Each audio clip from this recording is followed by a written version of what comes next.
男人。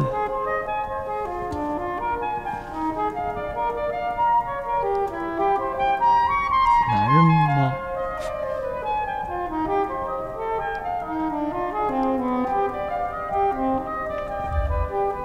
男人。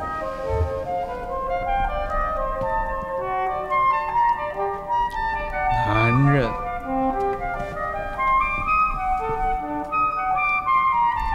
男人。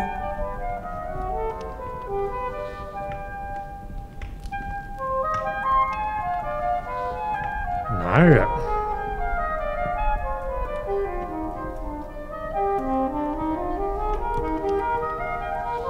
男人。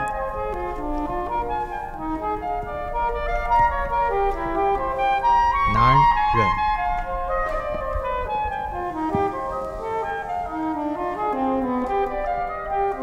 男人。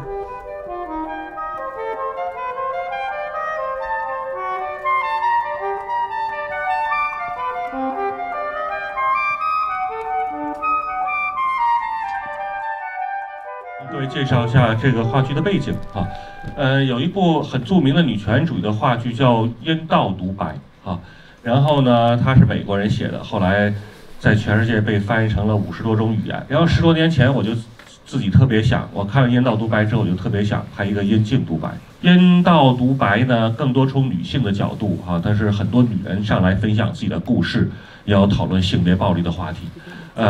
然后呢，我们这个呢是从男人的角度来反思，还是讨论针对妇女暴力的问题，只不过不再是一个女人的控诉，而是一个男人的反思啊。这是我们这个话剧的背景，所以跟各位介绍一下，可以开始吗？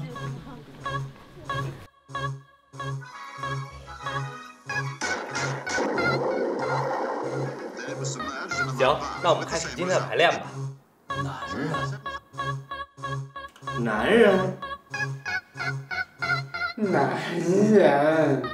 你们说，男人的标志是什么呀？阴茎啊！平时人们管阴茎叫什么呀？鸟。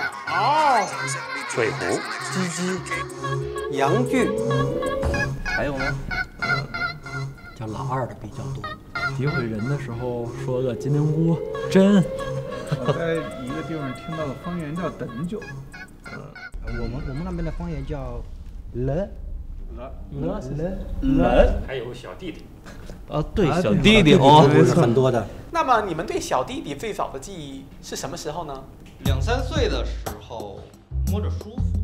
幼儿园小便被女生歪头看。小学时上厕所被同学扒裤子。上厕所的时候，偷偷的去看别人。遇到比我大的，感觉那心里就堵得慌；遇到比我小的，感觉那个空气都清新了。大家在比的时候就老是比长、粗、硬，哎，是这3点，对吧？因为只有这3点可以比，那没得比了。但是这3点比了没什么用啊。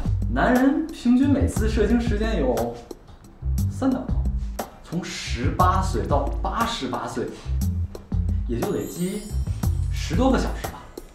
可是为了这10多个小时，不懈努力，咱们这群人站出来演这个话剧，让的是一些所有人意识到的、没意识到的、支持的、反对的人，他们可以先意识到这个东西。就比方说，你像我那一幕，你说一个约会强奸。第3幕，约会强奸。大2的时候，我谈了一个女朋友，快期末考试了，要不然我们就去宾馆开房一起复习功课。她爽快地答应了，我心里特别高兴。我想她能不清楚，一对恋人去宾馆，那怎么能不发生性关系呢？可是到那天，她拒绝了我。那天我实在忍不住，我和她再一次纠缠到一起，我什么都不管不顾。可是她一直的在拒绝我。我是一个正常的男人，他已经在勃起了，他需要得到满足。终于，我强行的插入了他。不是，你是脚下烫吗？啊？我只是不是，你怎么回事啊？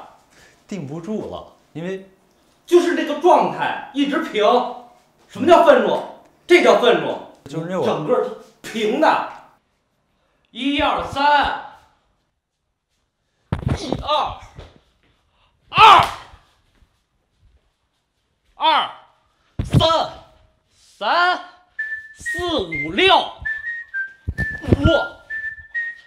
5、6。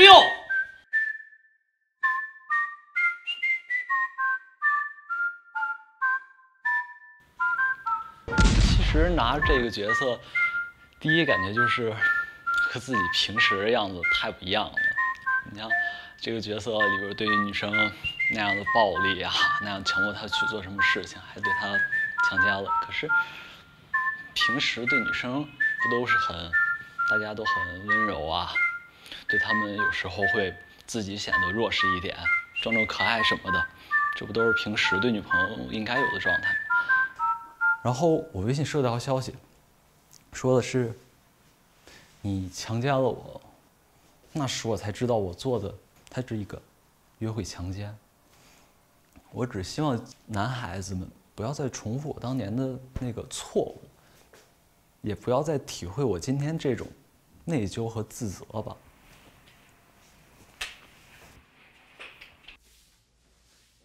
10年前，我在北京电视台参加比赛做节目，那时候我提到一个婚前同居，大家都不愿意。有专家听见之后说一定要把它拉下来。这才10年之间的变化，情侣可以同居，可以上床，在以前那个年代，10年前是不提倡，大家反对。在20年前或者在40年前，那是要抓到派出所的。这是我感觉进步最快的地方。欢迎大家来到阳痿小组。那等会儿那个，咱能叫异地吗？洋气。大家分享一下各自的异地故事吧。那我先来吧。那天我成功的约到了一个炮，到了宾馆房间，他突然扑到我身上，开始扒我的衣服。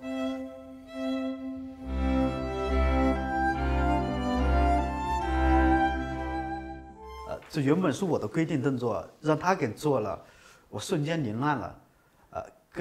更麻烦的是，我发现我不能勃起了。他发现我的无能，一脸鄙夷。我想他心里应该在说：“就你这样呢，还出来玩？”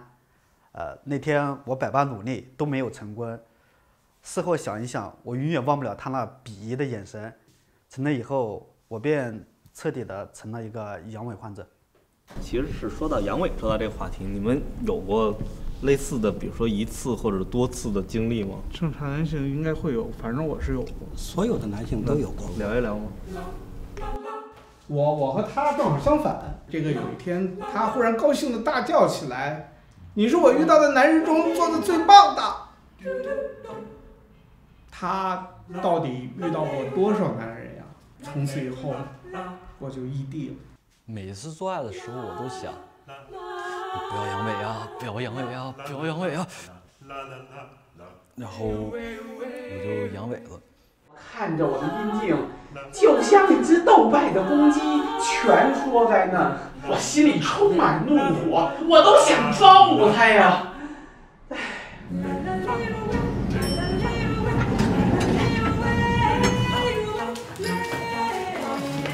我们越害怕异地，女士们、先生们，请抓紧时间入座，我们就越异地。欢迎来到话剧《男人独白》的首演现场。但问题是，男人为什么怕自己不行呢？为什么呢？就男性气质，我不知道有没有这个可能，是不是对男性气质的一个打击？你还是个男人吗？那你们说，男人他应该是有什么样的性格特征？勇敢的、成功、支配、好色的。你这拆字就是一个填一个点，出劲儿了，有力量，有力量。你配当个男人吗？没长鸡巴吧你？就跟我这个留着长头发，对吧？外边人说，家里人说，说好听点，哎，搞艺术的，学音乐的；不好听点的就什么玩意儿。我是性别酷儿。好男人不等于有泪不轻弹。男同胞们啊，回家做家务去吧。我们终将老去，男人也终将异地。到那个时候，男人该如何面对和评价自己呢？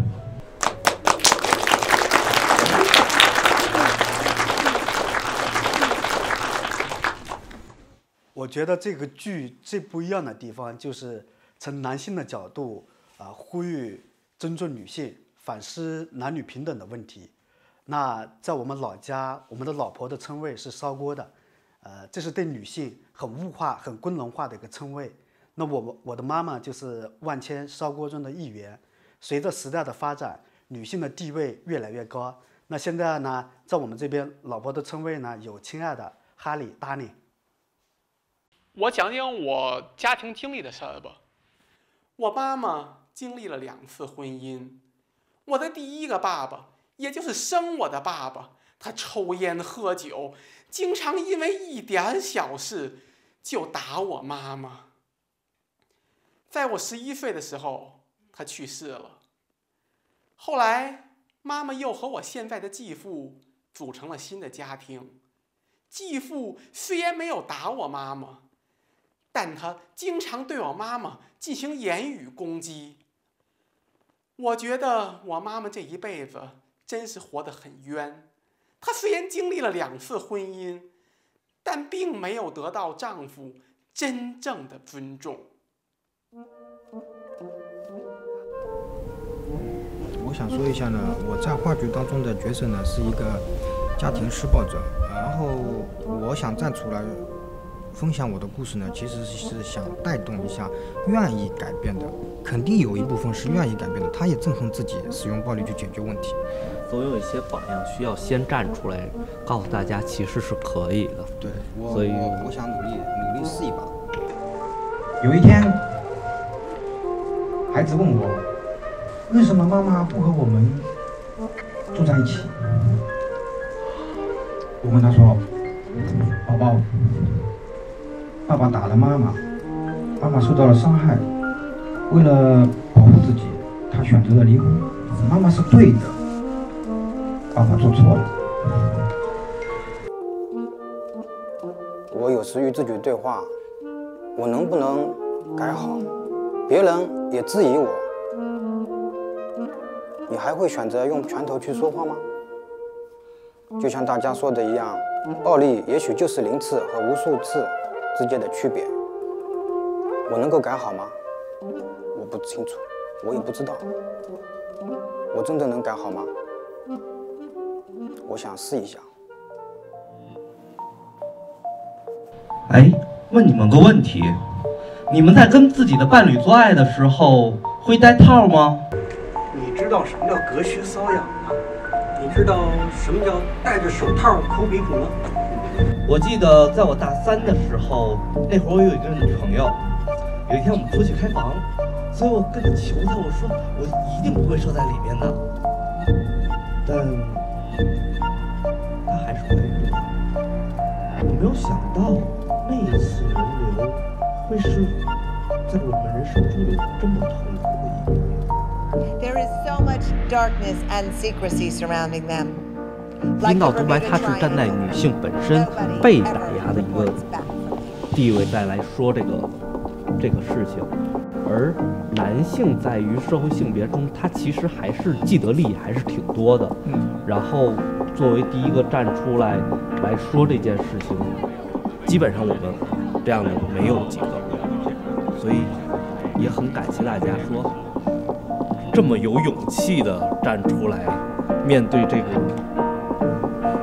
好像是好多的压力。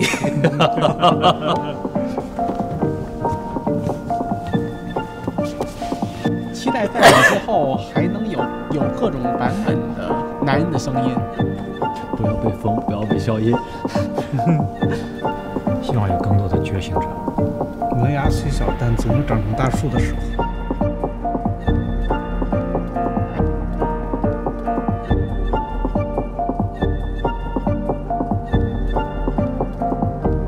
扫码关注现场，一起发掘中国故事。